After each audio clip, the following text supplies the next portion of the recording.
First of all, happy Thanksgiving, everybody. Secondly, I want to thank the Hoops Club and all the donors that helped us get to Cancun. What an amazing place. It was a great trip. I thought it was great for our players to really bond in just in a different atmosphere, in a different setting. So, and I think we got better, even though we didn't come out on top in that championship game. I think we got better. I think we're starting to realize what we need to do even more on a consistent basis to be the best team that we can be by the end of the year. I think our young guys, and I'm including the sophomores here.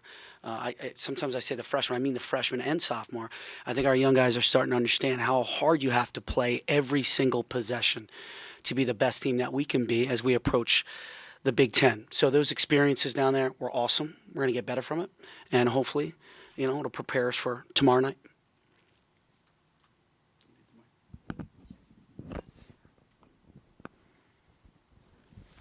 Patrick, as always, can we start with a status update on Mike and whether you anticipate him being available tomorrow night? Mike has done everything he needs to do. He's going to be a game time decision tomorrow.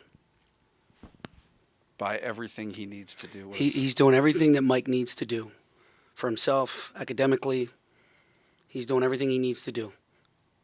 Okay. Thank you. He's available for the game tomorrow. Gotcha. How's that? Is that a better term? That works. Yes. Appreciate it. Should I just grab this? Please, if you don't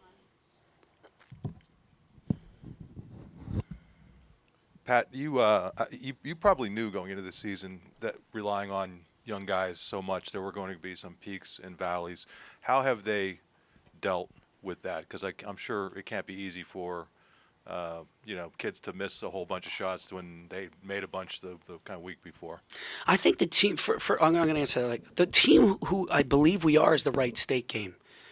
I think we played tough. I think we played physical. We made open shots, and I'm not sure if mentally we're ready to play back to back. I think that's what the glaring. Although we had many chances to win that game, many chances. I don't know if we're ready for a back-to-back. But as a head coach and the staff, we have to remain positive. We have to continue to work with them. I'm not going to pull Rozier Bolton, Miles, or MJ, or Jamari, or John back from saying that's a bad shot. Was there some maybe quick? Yeah, maybe. But they're in here all day long, getting extra shots up. I can't pull that green light because we're going to need Lamar Stevens, Josh Reeves are going to need them to make those shots when we get to January. So we got to let them. I thought they were good shots too. I thought they were. The corner threes were good. The top of the key three was good. Maybe a little deep, but still nonetheless open for a guy who's an elite shooter. So, like you said, it's a process. They have to go through these experiences. And I really believe this in the growth mindset that by January, we're going to come out on the other side and we're going to be a much better team.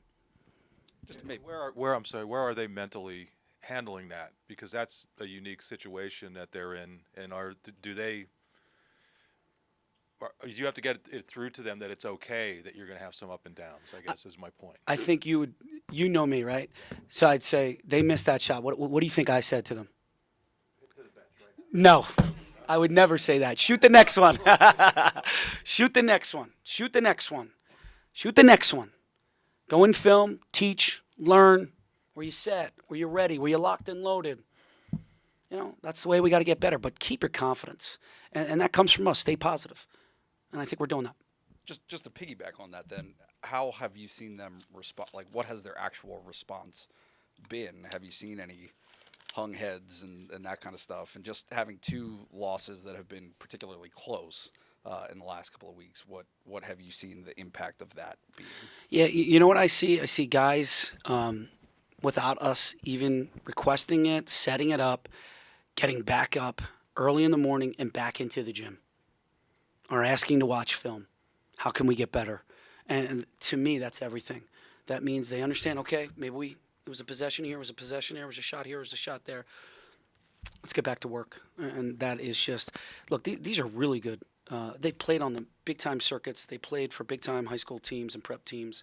I think we got a good group who's going to continue to learn and get better. How do you squeeze the down nights out of freshmen? I mean, because ultimately, you get to late January, early February, most of these freshmen on an average year, you're going to go, they're not playing like freshmen anymore. But you don't really have the luxury of waiting for these guys to not play like freshmen anymore by late January, early February if you want to do what you want to do. So the challenge is, how do you turn freshmen into sophomores in a month and a half or so? How do you get these guys to be as good as you want them to be, which might ultimately be just consistency? Yeah, leaving them in the game. Leaving Rozier in the game against DePaul, leaving him in the game, drawing up a play for him. You're going to make this one. You're going to make the next one. That's what you do. Giving MJ a little bit more of an opportunity. I thought he played really well down there. He probably deserves more minutes, especially if Miles played great against Wright State and wasn't his best defensively, wasn't his best against Bradley. So I got to recognize that. I got to read that. And I think we got a good group of freshmen that want to get better and want to be out there. Has that been a change for you? Because I would never say that you've been a guy that's taken guys out because they haven't been playing well, but you've at least had the luxury in theory of doing that with options on the bench. Right now you're just about playing everybody that you can, so you don't have a lot of places to go. How do you deal with that in game mentally, where that might have been different? Are you talking about me or the freshmen or the younger Yes. guys? I think it goes to the sophomores. Sophomores got to play better. They got to play well. And they will, because they care. And they're great culture carriers. And they do everything I ask them to do. I think for the freshmen to continue to get better in their process, I think the sophomores need to do more. I think Josh Reeves needs to do more. And we'll see, what we get out of Mike over the next few games. Pat, allowing offensive rebounds and second chance points has kind of been something that's gone on over the past couple games. Is that something you've focused on and you've talked to the team about? Obviously, getting Mike back, that's going to improve. But is that something that you guys have focused on at all? We've been focused on taking care of the basketball, turnovers, and rebounding for sure. We can't keep giving up second chance points. And I'm going to flip that. I'm going to flip the question. I thought we did a great job getting offensive rebounds against Bradley. 19 offensive rebounds. I mean, we didn't let shots dictate our effort on the defensive end. We still guarded.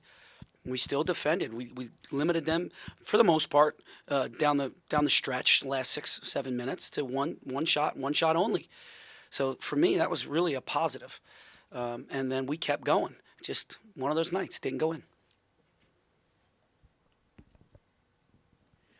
How difficult is it for, especially for the young guys, to have a couple games that maybe you want to have back, but now go on a stretch where the competition gets a lot tougher? You got a top 15 team coming here, and then you got Big Ten play. So for the younger guys, how do you get them to refocus and even more with tougher competition coming in? Yeah, the schedule's really hard this year. I know you guys realize that. So, Virginia Tech, regardless if they're top 15 or whatever they are, it's the next game on the schedule. I can't put more value on one game as opposed to another because we have to continue to get these guys better. They have to learn how to play Penn State basketball every single possession. And so if I change now, we got to change. This is a bigger game. It's, top 13, whatever. What'd you say, 13? ESPN, all this stuff. No, we can't do that. Worry about us. Worry about what we do. Worry about how you get better and can help this team. I have another quick one, Pat. Where's Mike physically? Because we haven't seen him since the end of the regular season. I mean, the last however Michigan. many He hasn't games. played since Michigan. Yeah. So where is he physically, and how much has he actually been practicing? Has he just been on the foreign team, or has he been? Can you tell us that or not? Yeah, he's been on the second team. But is the conditioning the same as games? Is the conditioning being in there for 30 minutes? His conditioning is probably not where it needs to be. So we got to be really smart with that. How important is it to have a variety of experiences in your non-conference play before you get into conference play? It's critical because we need to grow, we need to learn, we need to get better, and we have to go through that in the non-conference to prepare ourselves for conference play. Conference play is always one possession game, and we've already been in a few. 2 to be exact. And we had our chances in DePaul, and we had our chances at Bradley. So we got to learn from that stuff, watch film, get better, see what we need to do as coaches to put our guys in the best position possible to be successful. And as long as everybody has that growth mindset, we're going to get them there by January. What kind of things have you guys done to maybe combat fatigue from traveling back from Cancun? Yeah, that's why I thank the Hoops Club and a lot of great donors because we were able to come back Thursday night and we didn't have to fly commercial.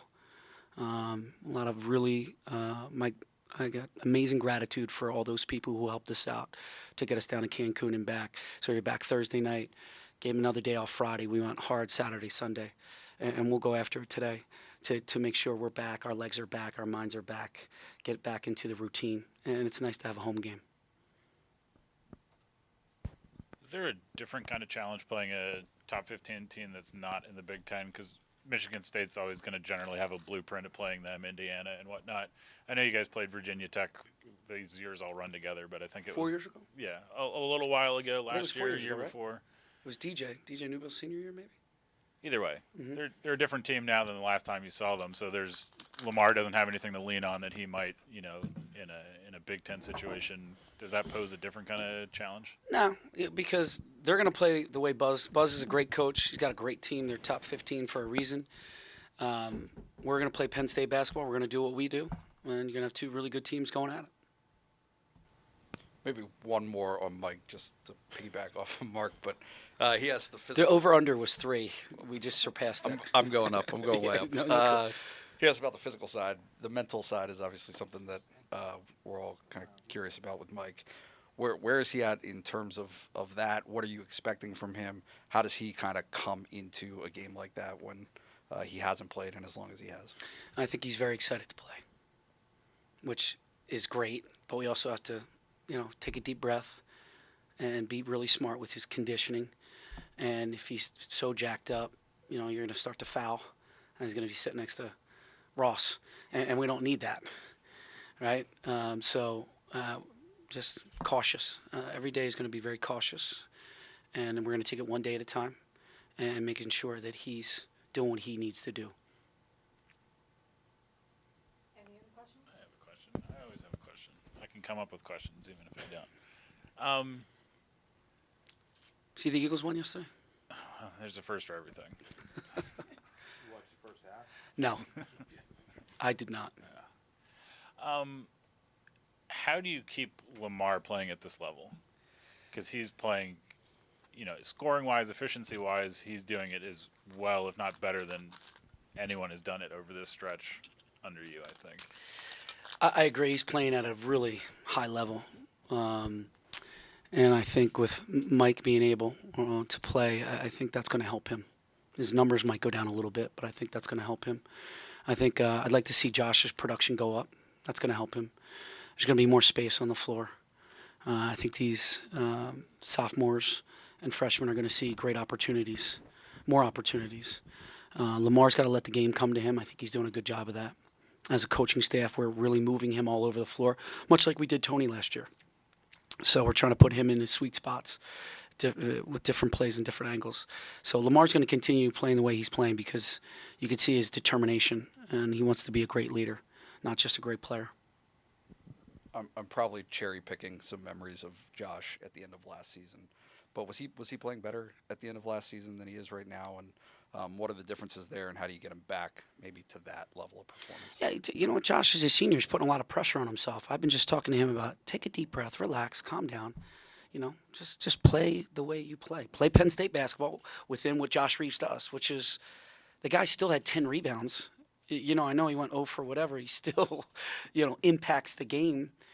He's just got to slow down a little bit and really enjoy this journey that we're all on. Because I really believe we have a really good team when we put all these guys together and we put them in the right positions. And it's just going to take a little time. We can't start on third. There's a little bit of a process to go through here. Nate, you're done. No more questions for you. You're done. Is that a tough ask of a senior, though? For as much as Josh has done for you guys, he's never been a guy that's going to give you 15 every single night. And he was talking to us about how he's always looking for the open shot, and guys are telling him, you're open, you take that shot. And that's never really been his mindset. He's been very good at what Josh Reeves has been very good at. And then you throw this other aspect in where maybe you don't need him to score like Lamar, but he's got to get his points. He does it in his own way, but is it tough to ask a guy who's gotten so good at one thing to get good at something else on top of that? A really good point. This is all new for Josh. I'm drawing up plays for him. I think we had 2 plays for him last year. Side OBs, base OBs. straight sets. We're drawing up plays for him, and he's got to figure that out. That whole, we need you to score, we need you to take open shots, and then you can make plays. And he's learning how to do it. That's why this non-conference is perfect for what we're trying to accomplish. Pat, you mentioned that the coaching staff has been able to move Lamar around, and he's looked comfortable, especially in the low post. With Mike coming back at some point soon, is that going to change his usage in that area? We still got to move them all around. They're doubling him in the post, so we just got to be smart. But with Mike being back, Lamar can throw lobs to him, so it'll be a little bit different for the opponent preparing for us.